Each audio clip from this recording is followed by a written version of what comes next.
Assalamualaikum warahmatullahi wabarakatuh.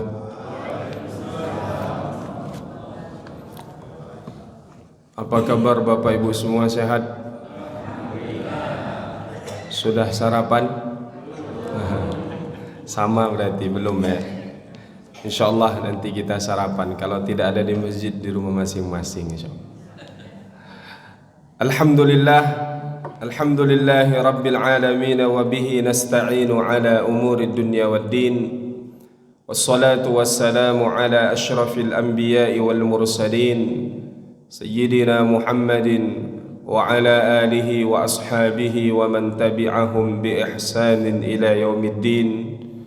Allahumma salli ala sayyidina Muhammadin al-fatihi lima ughliq wal khatimi lima sabaq, ناصر الحق بالحق والهادي إلى صراطك المستقيم، صلى الله عليه وعلى آله وأصحابه حق قدره ومقداره العظيم. وبعد، رب اشرح لي صدري ويسر لي أمري واحلل عقدة من لساني يفقه قولي.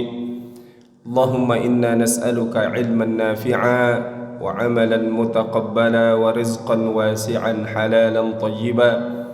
اللهم إنا نسألك فهم النبيين وحفظ المرسلين وإلهام الملائكة المقربين.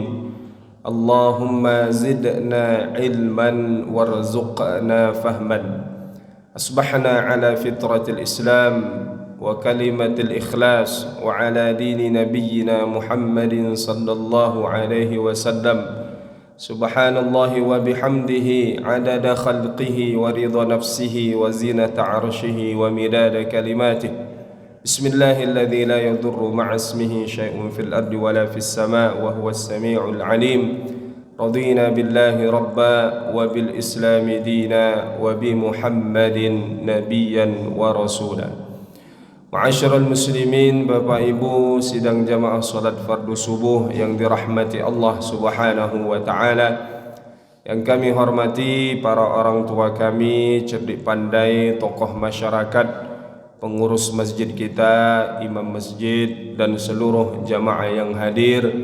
Yang besar tak dihimbau gelar, yang kecil tak disebut nama. InsyaAllah mudah-mudahan kita yang berkumpul di subuh hari ini di masjid ini kelak sama-sama dikumpulkan di dalam syurga Allah Subhanahu wa taala. Amin ya rabbal alamin.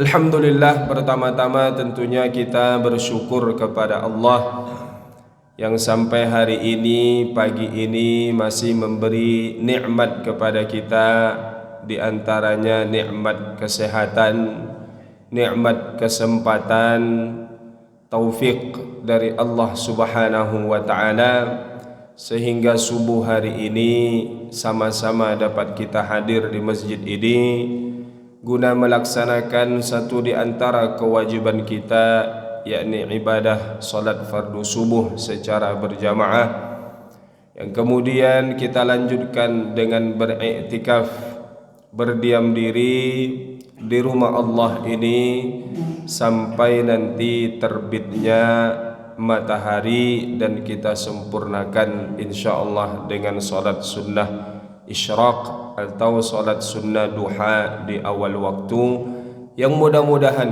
semua rangkaian amal ibadah kita ini kelak mendapat ganjaran pahala di sisi Allah Subhanahu wa taala di kehidupan akhirat. Amin ya rabbal alamin.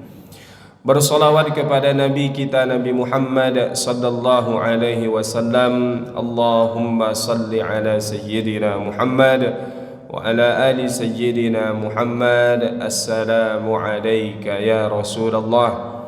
Mudah-mudahan kita tergolong di antara umat baginda Rasulullah yang kelak mendapat syafaat pertolongan dari beliau yauma la yanfa'u malun wala banun, di hari di mana hari itu tak berguna lagi harta benda, kekayaan, jabatan, anak-anak yang kita miliki semasa hidup di dunia, illa man atallaha biqalbin salim, kecuali yang datang kepada Allah dengan hati yang selamat, hati yang bersih, hati yang jernih, hati yang dijaga dengan beribadah kepada Allah Subhanahu wa taala.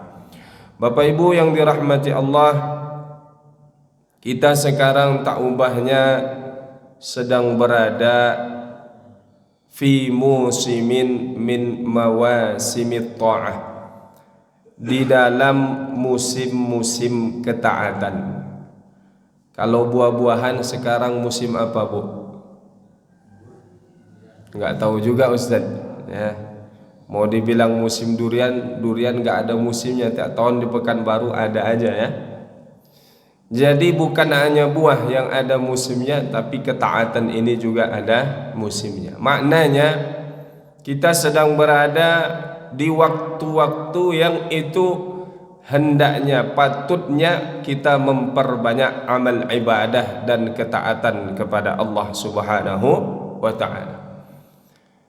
Karena belum lama ini kita dipertemukan dengan bulan suci Ramadan yang sudah berlalu sebulan lebih, ya, karena sekarang kita sudah di bulan Zulqa'dah, ya. Bulan Ramadan kita berpuasa di siang harinya sebulan penuh. Kemudian di malam harinya kita isi dengan qiyamul lail, salat malam, baik tarawih, tahajud, witirnya. Kita isi hari-hari itu juga dengan tilawah Al-Quran, dengan infak sedekah kita, dengan zikir-zikir kita. Selesai di bulan Ramadan, masuk di bulan Syawal. Syawal di antara makna, dikatakan makna Syawal itu adalah peningkatan. Maknanya selesai Ramadan hendaknya ibadah kita itu meningkat, lebih baik, lebih banyak dibanding sebelum kita masuk bulan suci Ramadan. Maka dalam ungkapan dikatakan laisal 'idu atau laisal 'ida liman labisal jadid, lakinnal 'id liman ta'atuhu tazid.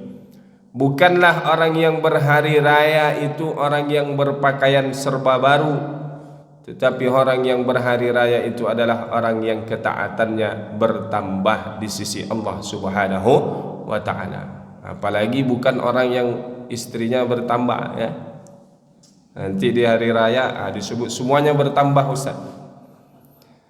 Maka hendaknya di bulan Syawal meningkat ibadah kita dibanding sebelum masuk bulan suci Ramadan. Selepas bulan Syawal masuk, sekarang kita di bulan Zulqa'dah. Dan di bulan Syawal itu Allah mengingatkan kita, puasa bukan hanya di bulan Ramadan saja. Oke, puasa wajib di bulan Ramadan, tetapi hendaknya kita tidak mencukupkan puasa wajib atau puasa kita itu hanya dengan puasa wajib. Di bulan Syawal Allah ingatkan ada puasa 6 hari. Berpuasa di bulan Ramadan diikuti dengan 6 hari di bulan Syawal, kata Nabi, kasiyamid dahri, seolah-olah orang itu berpuasa setahun penuh. Kenapa setahun penuh? Karena dalam ajaran agama kita, pahala satu kebaikan itu dilipat gandakan 10 kali lipat. Al-hasanatu bi'ashri amthaliha. Satu kebaikan Allah balas 10 kali lipat. Maka berpuasa sebulan 30 hari dikalikan 10, maka jadinya 300 hari. Berpuasa kita 6 hari di bulan Syawal dikalikan 10 menjadi 60. 300 ditambah 60 menjadi 360. Kurang lebih hitungan hari dalam satu tahun. Masuk di bulan Zulqa'dah, ini termasuk bulan haram, min ashhuril hurum, bulan-bulan yang dihormati, bulan-bulan yang dimuliakan, syahrullah, bulannya Allah. Maka bulan Zulqa'dah juga dianjurkan memperbanyak ibadah. Dan di antara ibadah yang dianjurkan juga di antaranya adalah puasa. Selesai Zulqa'dah, masuk kita bulan Zulhijjah nantinya. Zulhijjah juga masih bulan haram. 3 bulan berturut-turut kata Nabi, 1 bulannya terpisah. Zulqa'dah, Zulhijjah, Muharram, yang terpisah bulan Rajab. Maka di bulan-bulan ini, 4 bulan ini, ibadah kita, pahala kita dilipat gandakan oleh Allah. Masuk bulan Zulhijjah, begitu juga memperbanyak amal ibadah. Bahkan kata Nabi, tidak ada amalan yang lebih baik pahalanya di sisi Allah Subhanahu wa taala di antaranya kecuali adalah amalan-amalan yang kita kerjakan di 10 pertama di bulan Zulhijjah.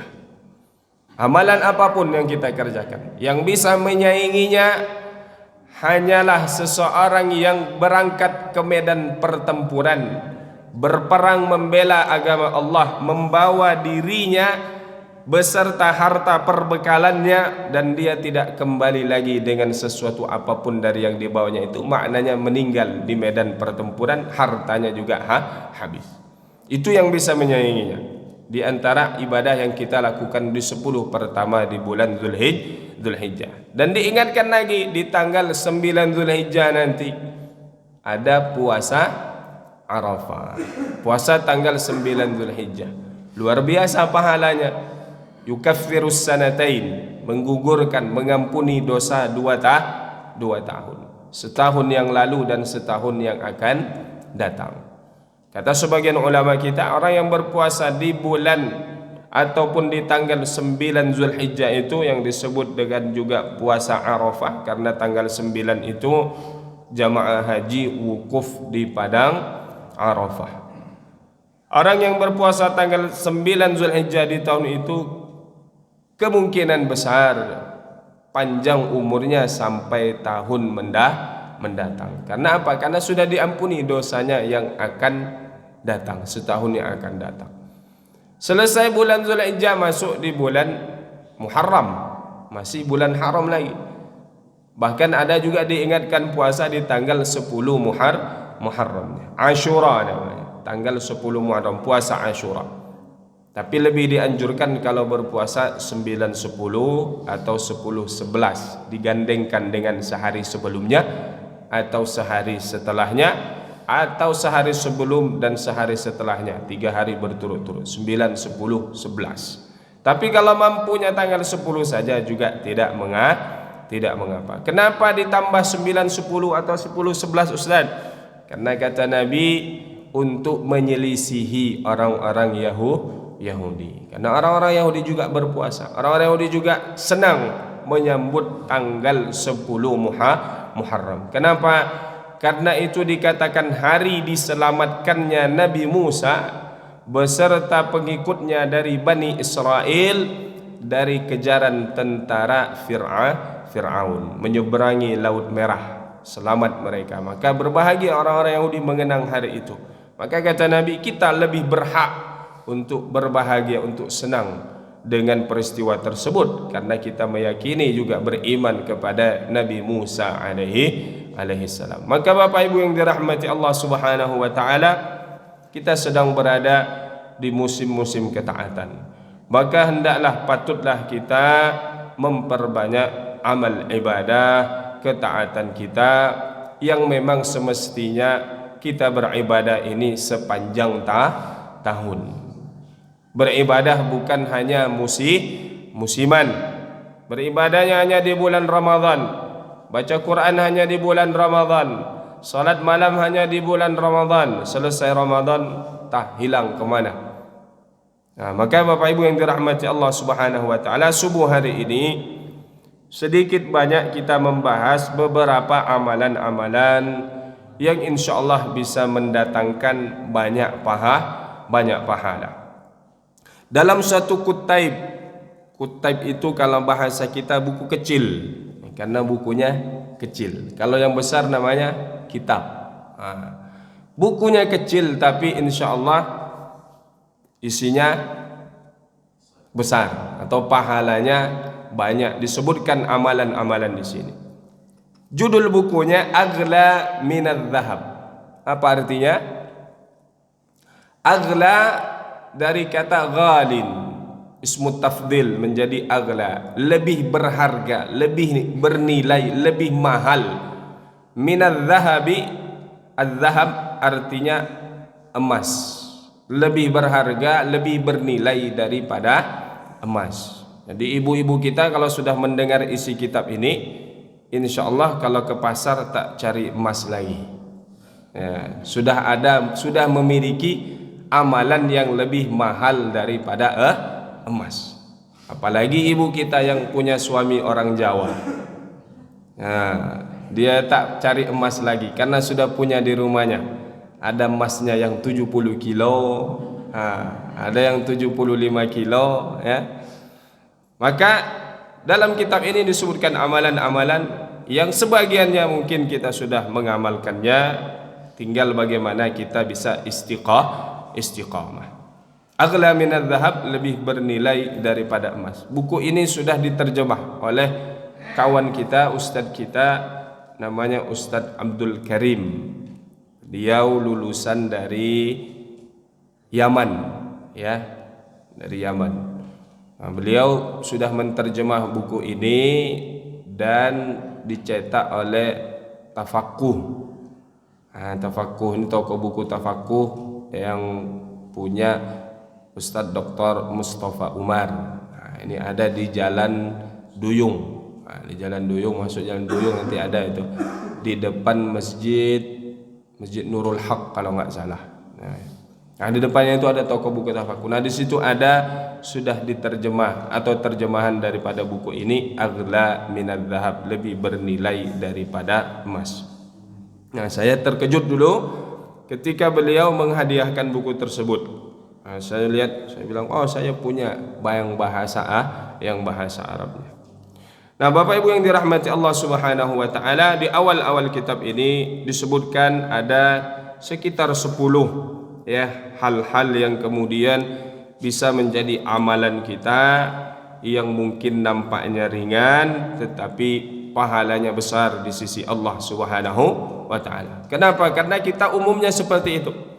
Ingin amalnya ataupun ingin beramal ringan sedikit tapi banyak pahalanya. Nah, biasa cari-cari ustadz, apa amalannya yang bisa mengampuni dosa dan amalan yang ini dan lain sebagainya. Nah, yang pertama Bapak Ibu yang dirahmati Allah Subhanahu wa taala, dikatakan hasanatun bi'adadil muwahhidin. Kebaikan yang kalau kita kerjakan amalan ini, pahala dan kebaikan yang kita dapatkan sejumlah orang-orang yang bertauhid, orang-orang yang beriman, orang-orang yang meyakini la ilaha illallah Muhammadun Rasulullah. Kira-kira ada yang tahu kita ini berapa jumlah orang yang beriman? Tak tahu, tapi insya Allah jumlahnya banyak. Jangankan seluruh dunia ini, mungkin di kelurahan kita tidak tahu berapa jumlah orang yang beriman. Di kecamatan kita, di kabupaten ataupun di kota Pekanbaru ini, di provinsi Riau, yang jelas banyak. Maka apa amalannya agar kita mendapat kebaikan yang jumlahnya sejumlah orang-orang yang beriman? Kata Nabi sallallahu alaihi wasallam, man istaghfara lil mu'minina wal mu'minat kataballahu lahu bi kulli mu'minin wa mu'minatin hasanah. Kata Nabi sallallahu alaihi wasallam, siapa yang beristighfar. Apa itu istighfar? Istighfar dari kata istaghfara yastaghfiru, talabul maghfirah, meminta ampunan, memohon ampun. Astaghfirullah, ya Allah, aku memohon ampun kepadamu. Maka siapa yang memohonkan ampun lil mu'minin, bagi saudaranya yang beriman laki-laki, wal mu'minat, baik saudaranya yang beriman yang perempuan, maka baginya kebaikan sejumlah orang-orang yang beriman laki-laki maupun perempuan. Ringkas saja amalnya, mudah saja, tidak perlu berkeringat, tidak sampai capek-capek, letih-letih, hanya lewat lisan saja. Allahumma ghfir lil mu'minina wal mu'minat. Sudah selesai. Ya Allah, berilah ampunan kepada orang-orang yang beriman, laki-laki maupun perempuan.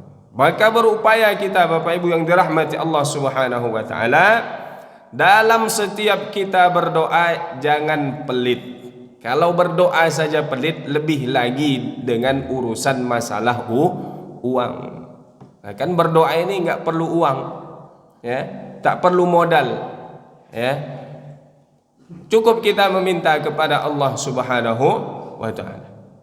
Nah, dalam setiap doa-doa kita selipkan doa untuk orang-orang yang beriman, laki-laki maupun perempuan. Biasa kita dengar imam kita juga berdoa. Setelah berdoa untuk kita, ya, Allahumma ighfir lana dzunubana wa dzunuba walidina warhamhum kama rabbawna shighara wa li ajdadina wa jaddatina wa li jami'il muslimina wal muslimat wal mu'minina wal mu'minat al ahya'i minhum wal amwat. Juga ya Allah, ampunilah dosa saudara kami muslim laki-laki maupun yang perempuan, yang beriman laki-laki maupun yang perempuan, yang sudah meninggal maupun yang masih hidup. Nah, tapi tak minta apal yang panjang-panjang itu, cukup yang dengan yang singkat. Allahumma ighfir lil mu'minina wal mu'minat. Tak hafal juga bahasa Arabnya, bahasa Indonesia. Tak bisa juga bahasa Indonesia, pakai bahasa kampung. Nah, insyaallah Allah mengerti, tahu apa yang ada terucap lewat lisan kita, bahkan apa yang tersembunyi di dalam hati kita. Ya'lamus sirra wa ma akhfa. Allah mengetahui apa yang dirahasiakan dan apa yang disembunyikan. Maka mudah-mudahan setiap hari, bayangkan kalau kita berdoa setiap selesai sholat 5 kali. Nah, dikalikanlah jumlah orang yang beriman, laki-laki maupun perempuan, setiap hari 5 kali. Berapa kebaikan yang kita dapatkan? Nah, kalau diumpamakan, bisa penuh masjid ini kebaikan yang kita dapatkan. Maka ini mudah-mudahan, ya, menjadi amalan kita, tidak hanya di bulan-bulan ketaatan ini, tetapi sampai akhir hayat kita. Karena mendoakan orang lain ini pada hakikatnya mendoakan diri kita sendiri. Bahkan ini dikatakan doa yang ampuh, ya, yang cepat diijabah oleh Allah. Dikatakan ad-du'a'u bi zahril ghaib. Kita mendoakan orang lain sedang duduk seperti ini, kita doakan saudara kita itu dan dia tidak tahu kalau kita sedang mendoakannya. Kita nampak saudara kita satu itu dari tadi murung saja wajahnya, kayaknya ada hutang yang belum lunas, kan? Nah, kita doakan, ya Allah, kalau saudara kau itu ada hutangnya, mudahkan untuk dilunasi. Nah, ternyata kita juga punya hutang. Nah, maka kata malaikat, wa anta mithluhu, engkau seperti yang kau doakan untuk saudaramu. Maka malaikat yang ikut membantu kita, maka cepat doa itu diijabah. Maka kalau apa yang hajat kita, apa yang kita inginkan, doakan saudara kita dengan hajat tersebut, maka insyaallah doa orang mendoakan orang lain itu juga adalah sama dengan mendoakan untuk diri kita sendiri. Yang tidak boleh itu mendoakan orang mati. Ya, boleh mendoakan orang mati. Bingung ini. Tergantung apa maksudnya itu mendoakan orang mati, kan?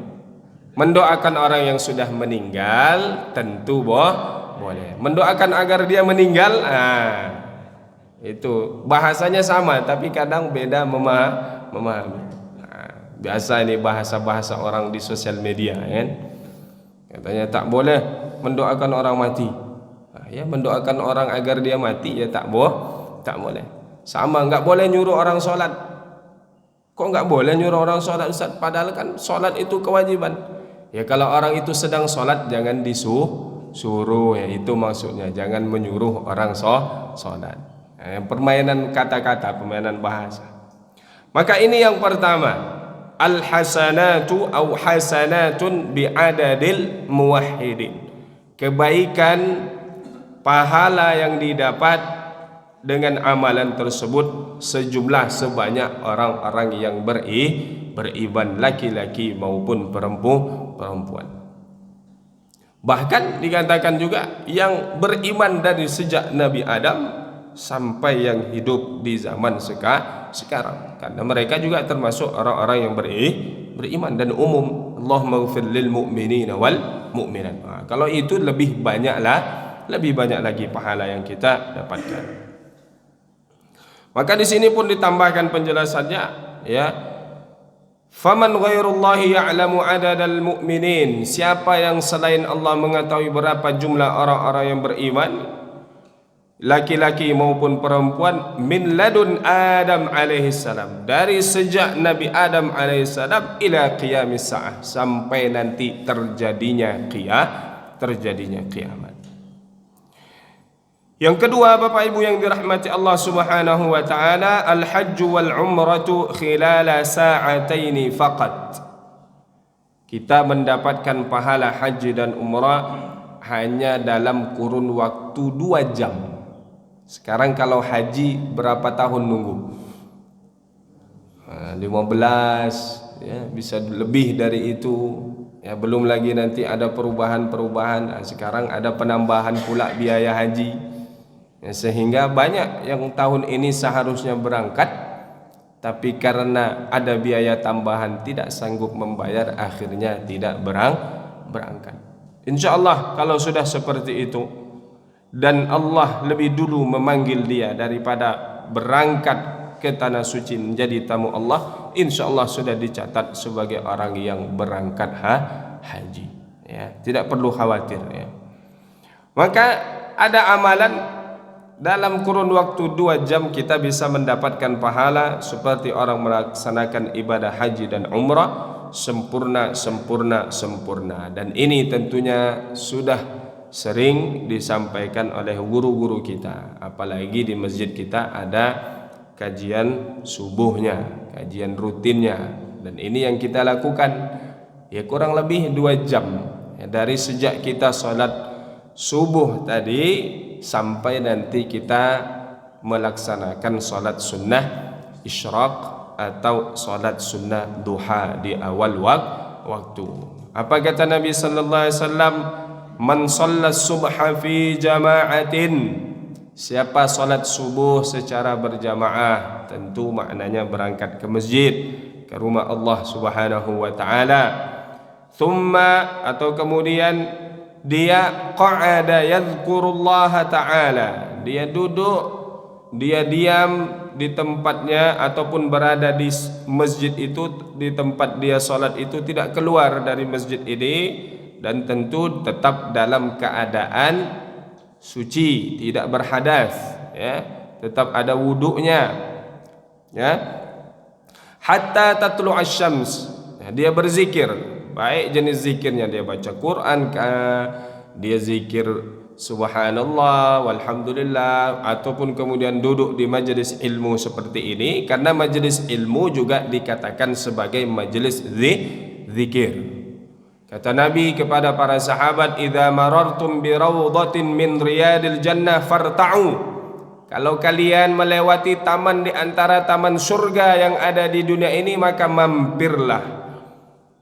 Maka sahabat bertanya, apa itu taman-taman surga yang ada di dunia ini ya Rasulullah? Maka kata Nabi, majalisudz dzikr, majelis-majelis zikir.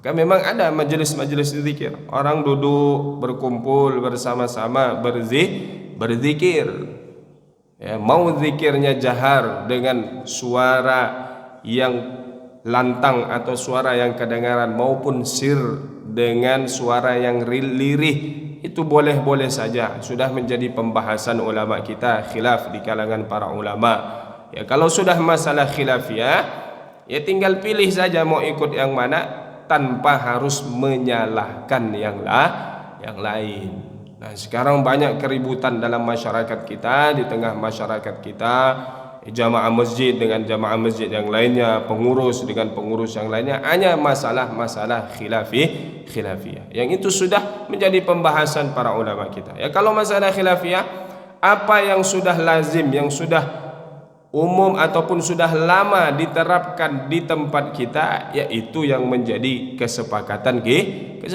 kita. Misalnya di masjid kita dari beberapa berpuluh-puluh tahun yang lalu, kalau sholat subuhnya itu kunut.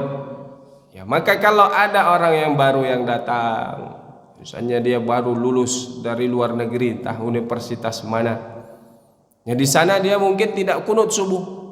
Tetapi yang menjadi di antara adabnya, di antara yang lebih diutamakan, ketika dia kemudian menjadi imam, ya dia ikuti apa yang menjadi kebiasaan dalam masyarakat, agar tidak terjadi kebingungan ataupun tidak terjadi kegaduhan.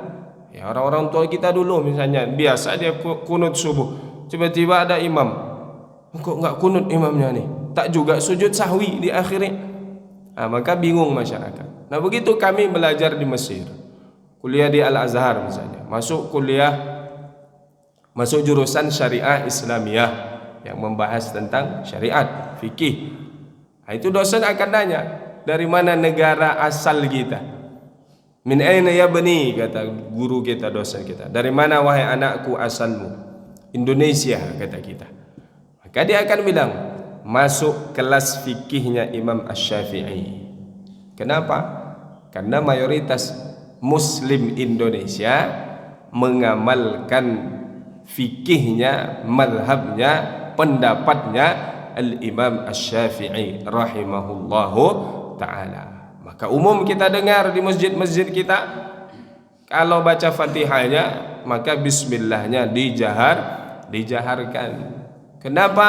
Ya, karena itu pendapatnya Imam Asy-Syafi'i. Dan guru-guru kita yang dulu-dulu, ya ketika belajar ke luar negeri, misalnya ke Mekah, pulang, ya dari sana dia belajar juga madhabnya Imam Asy-Syafi'i. Maka diajarkan ke masyarakat apa yang mereka pahami, apa yang mereka terima dulu ketika belajar di sana. Nah, maka hal-hal seperti ini jangan menjadi problem di dalam masyarakat kita. Nah, kenapa lari ke sana tadi ceritanya nih?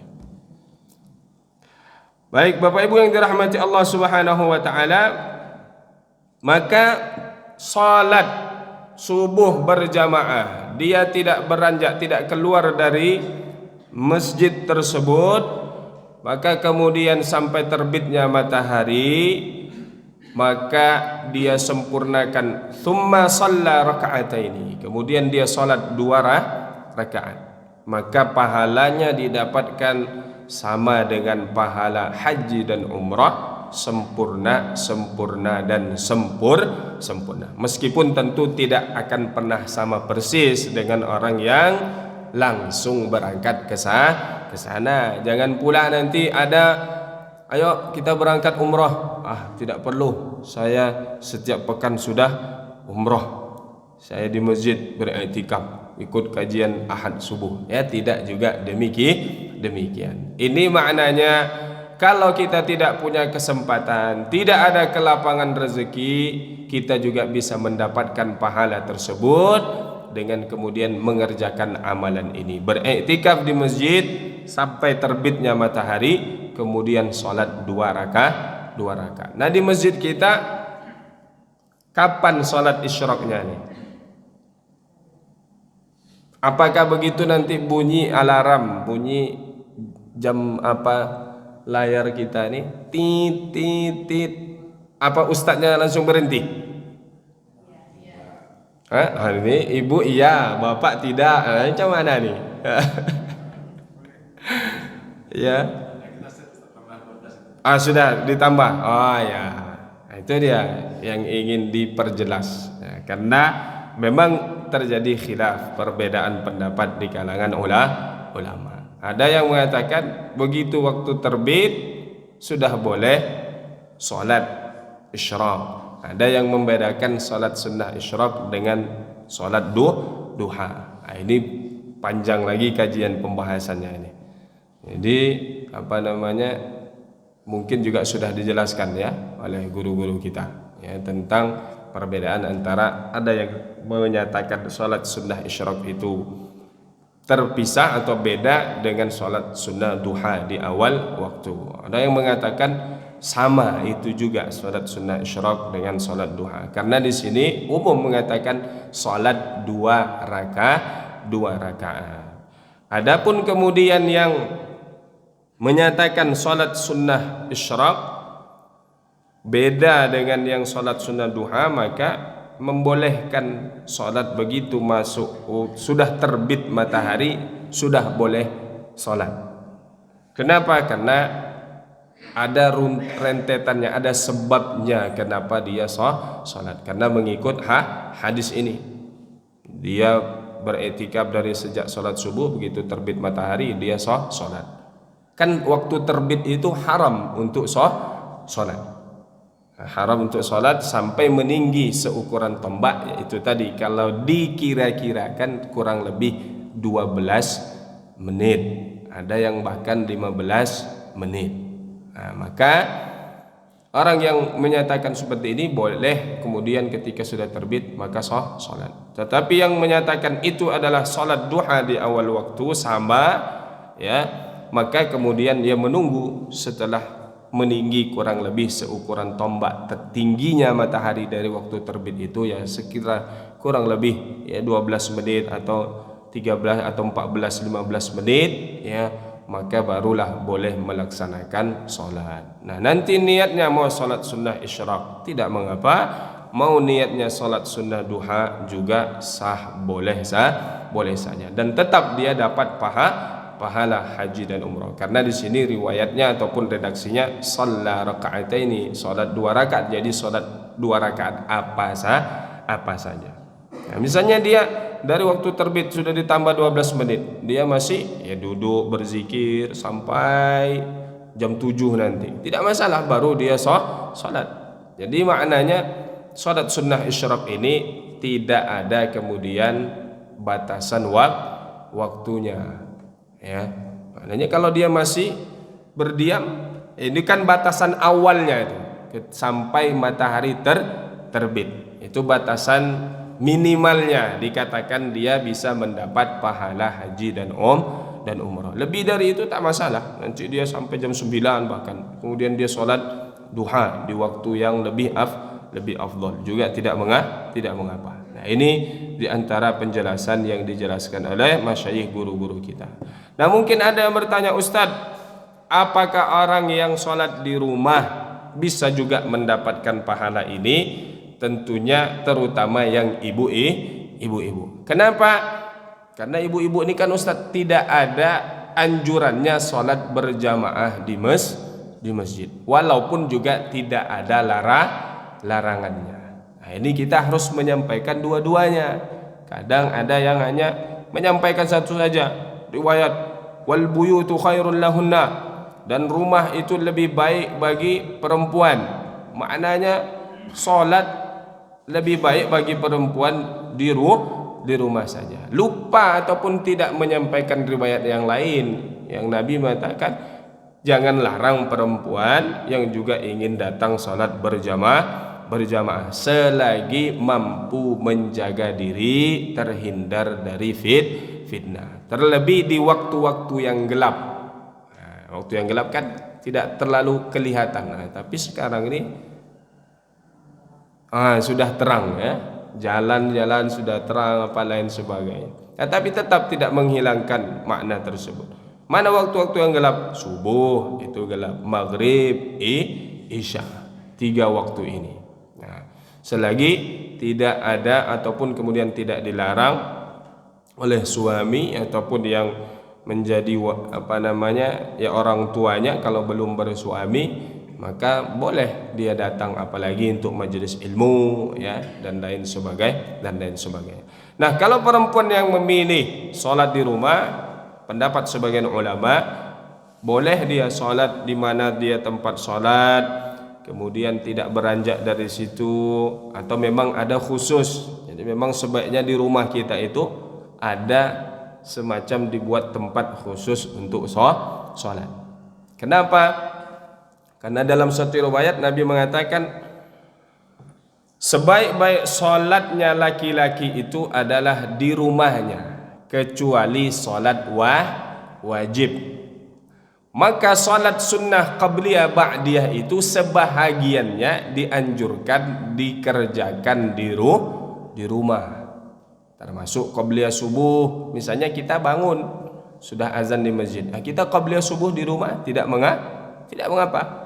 Nanti kita ke masjid, masih ada waktu, bisa kita sholat sunnah tahiyatul masjid. Tapi kalau belum qabliyah tadi di rumah atau berangkat ke masjid bahkan sebelum subuh, tidak masalah juga sholat qabliyah subuhnya di masjid.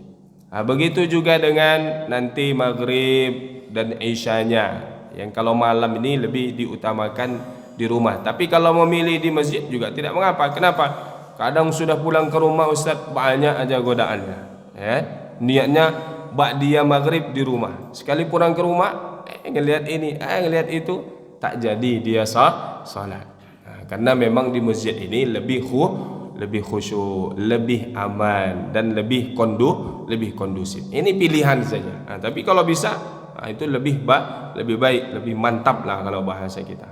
Maka ini dia amalan yang disebutkan hanya dalam waktu 2 jam saja kita bisa mendapatkan pahala haji dan umrah. Nah, ini mudah-mudahan kita bisa mengamalkan ini ya dengan adanya majelis ilmu seperti ini. Kalau majelis ilmunya setiap Ahad saja subuh, maka minimal sekali sepekan kita sudah mendapatkan pahala haji dan umrah insyaallah taala.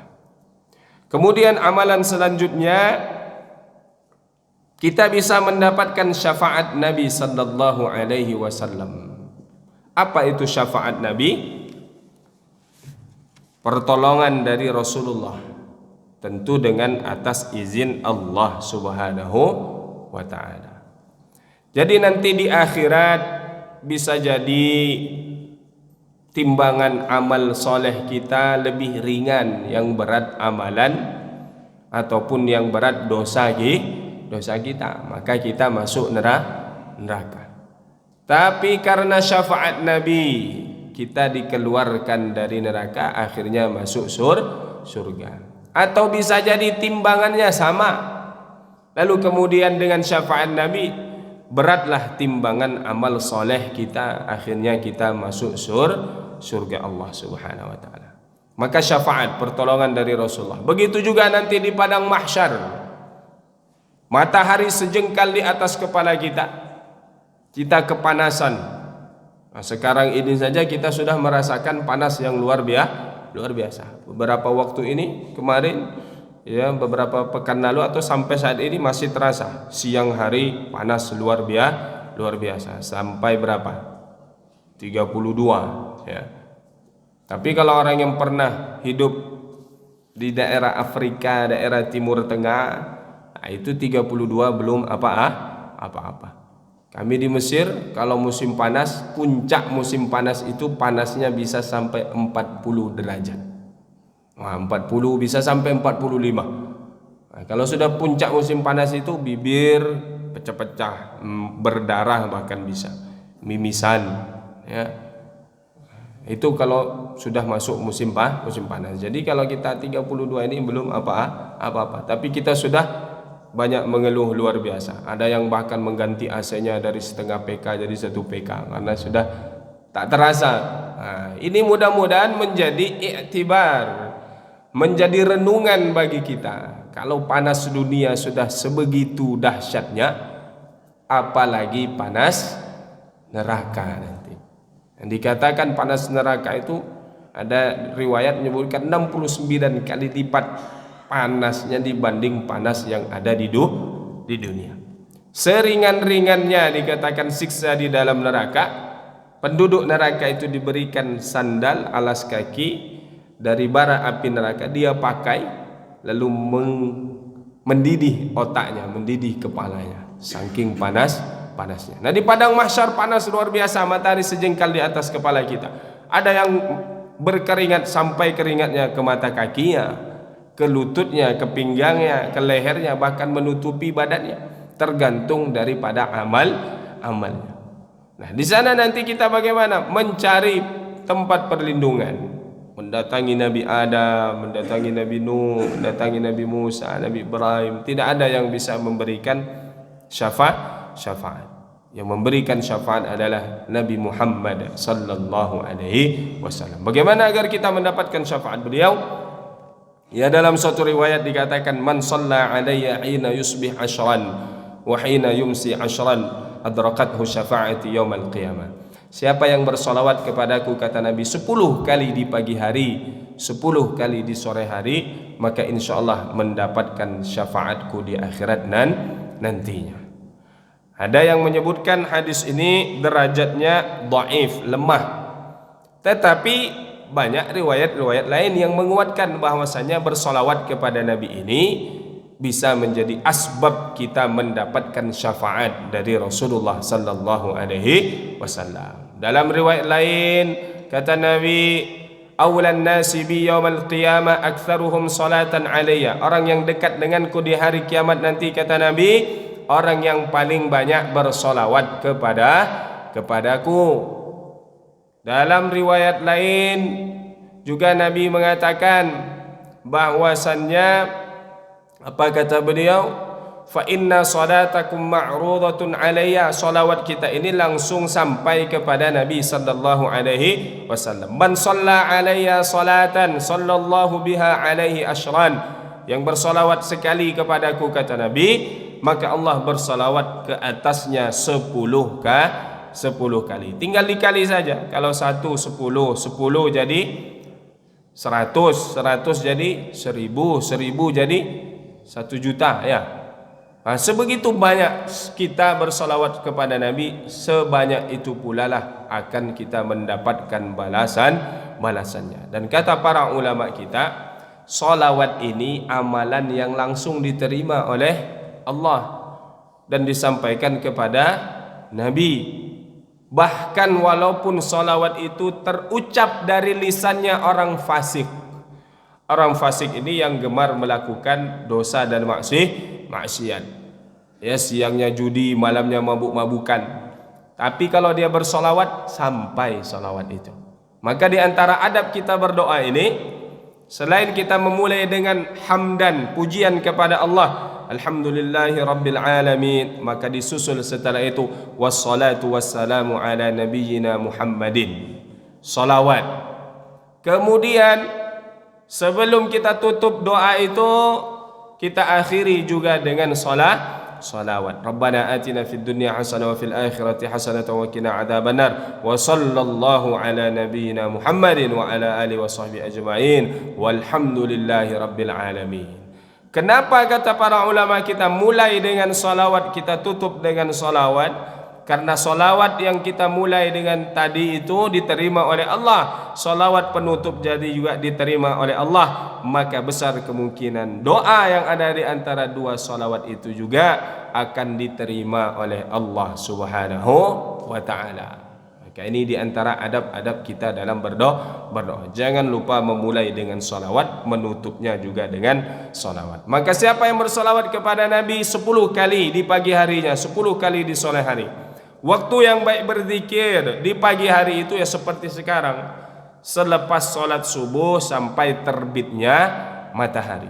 Jadi setelah subuh sampai terbitnya matahari itu, amalan-amalan yang dikerjakan itu berzikir, itu berdoa maupun baca Quran sampai terbitnya matahari. Maka bersolawat kita, solawat yang pendek, Allahumma salli ala sayyidina Muhammad wa ala ali sayyidina Muhammad. Mau yang lebih panjang, baca. Yang lebih hebat lagi atau solawat yang sempurna adalah namanya solawat Ibrahimiyah. Mana solawat Ibrahimiyah? Solawat yang kita baca di tasyahud akhir kita. Allahumma salli ala Muhammad wa ala ali Muhammad kama sallaita ala Ibrahim wa ala ali Ibrahim, wa barik ala Muhammad wa ala ali Muhammad kama barakta ala Ibrahim wa ala ali Ibrahim fil alamin innaka Hamidum Majid. Bisa kita baca setiap hari pagi 10 kali, sorenya 10 kali. Sore itu kapan waktu yang baik? Setelah sholat asar sampai terbenamnya matahari. Ini namanya sholawat Ibrahimiyah. Mau pakai Sayyidina juga tak mengapa, ya. Ini khilaf juga di antara ulama. Ada yang pakai Sayyidina di dalam sholat, ada yang tidak pakai. Dua-duanya boleh. Tapi kalau di luar sholat memang lebih dianjurkan untuk memakai Sayyidina sebagai bentuk pujian kita kepada Nabi sallallahu alaihi wasallam. Karena dalam suatu ayat dikatakan jangan kalian panggil Nabi itu seperti kita memanggil orang-orang sesama kita. Kalau sesama kita, Pak Arif, Pak Budi. Tapi kalau dengan Nabi jangan langsung panggil nama Nabi. Kita dengan menyebutnya nama saja Muhammad. Tapi dimulai dengan bisa Nabiyuna Muhammad, Rasulullah Muhammad, Sayyidina Muhammad, ya, sebagai bentuk penghormatan kita kepada Rasulullah sallallahu alaihi wasallam. Ustaz, Nabi kan sama dengan kita manusia biasa. Iya. Nabi itu bashar, lakin la kal bashar. Nabi itu manusia tetapi tak pernah sama dengan manusia lainnya. Khairu khalqillahi kullihimi. Nabi Muhammad adalah manusia terbaik yang diciptakan oleh Allah Subhanahu wa ta'ala. Bahkan dikatakan laulaka ma khalaqtud dunya. Kalau tidak karena engkau wahai Muhammad, kata Allah Subhanahu wa ta'ala, tidaklah aku ciptakan alam semesta ini. Maka kata para ulama kita, Nabi Muhammad sebenarnya adalah nabi pertama tetapi terakhir yang diutus oleh Allah Subhanahu wa ta'ala. Maka bersolawat kepada beliau adalah menjadi rutinitas amalan kita, harusnya menjadi amalan harian kita. Kalau kita ingin banyak bersolawat, solawat yang pendek, Allahumma salli ala sayyidina Muhammad, Allahumma salli ala sayyidina Muhammad wa ala sayyidina Muhammad. Ulang-ulang. Bisa kita bersolawat sehari 100, wah itu dahsyat luar biasa.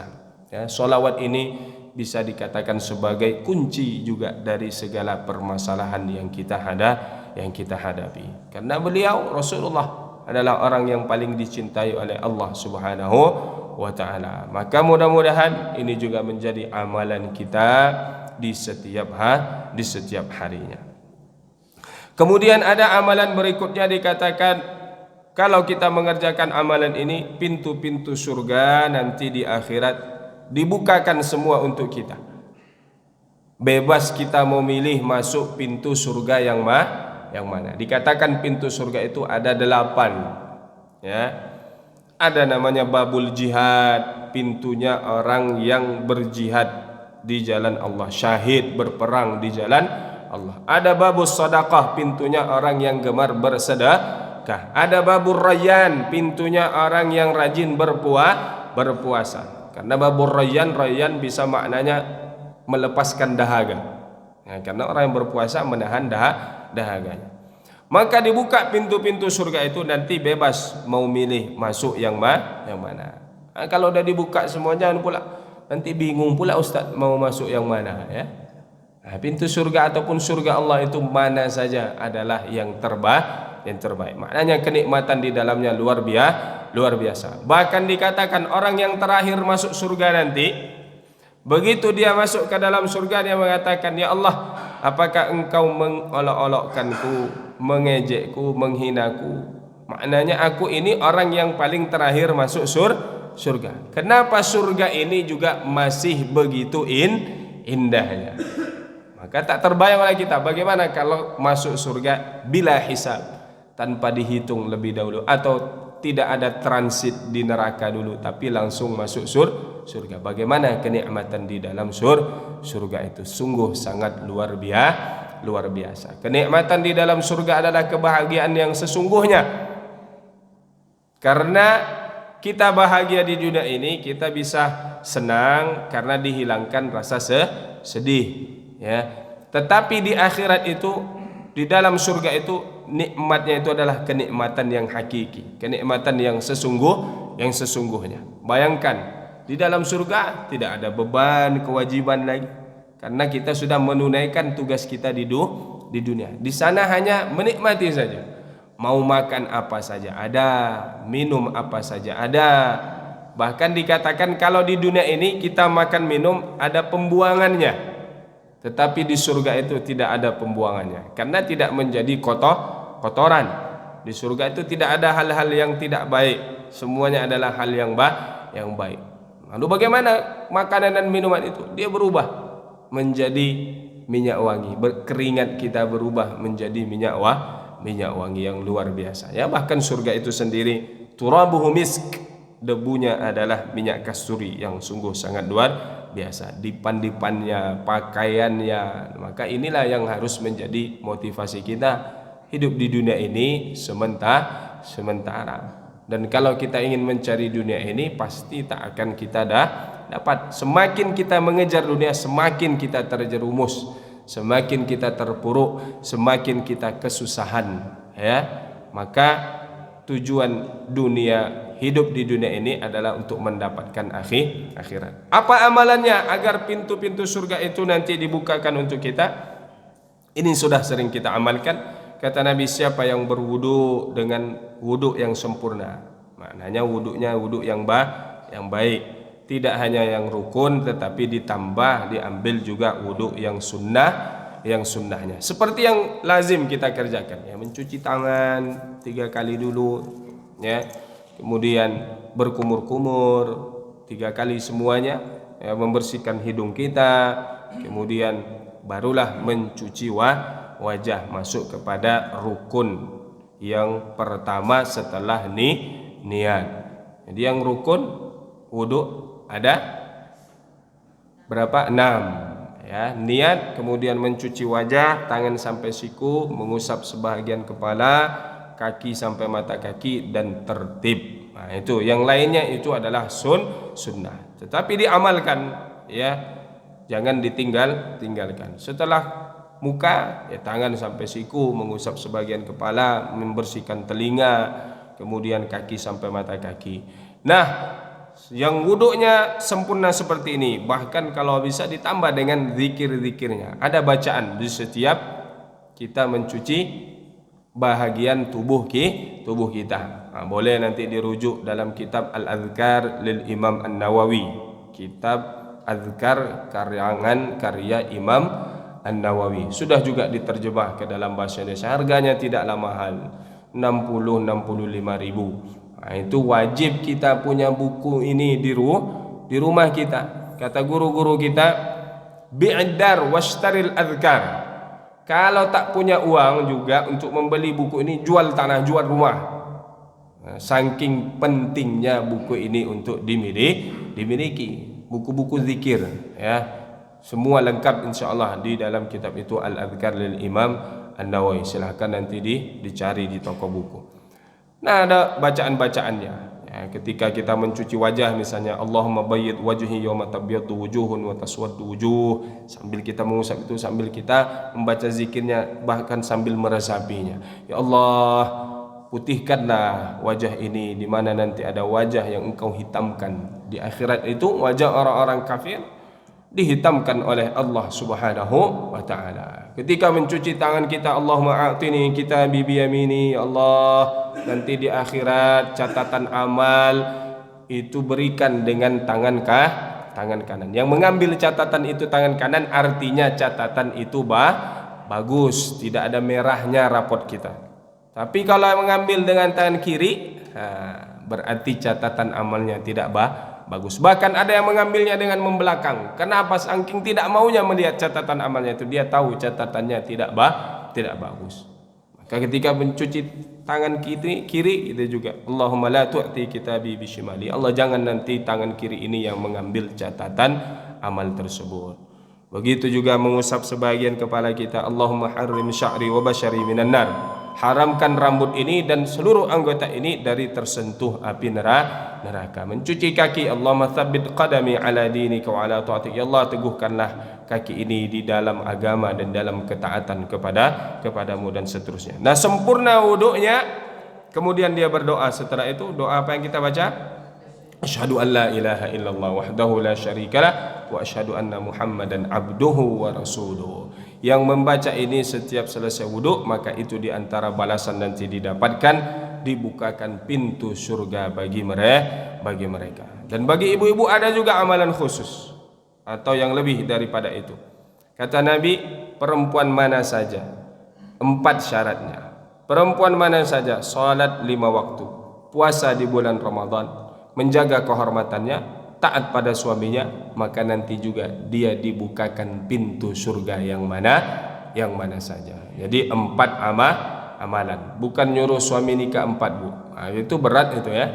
Nah, jadi apa tadi? Salat 5 waktu, puasa Ramadan, menjaga kehormatannya, kemudian taat pada suaminya. Insyaallah nanti dibukakan pintu surga. Nah, ini Bapak Ibu yang dirahmati Allah Subhanahu wa taala, 4 di antara amalan-amalan yang bisa kita kerjakan.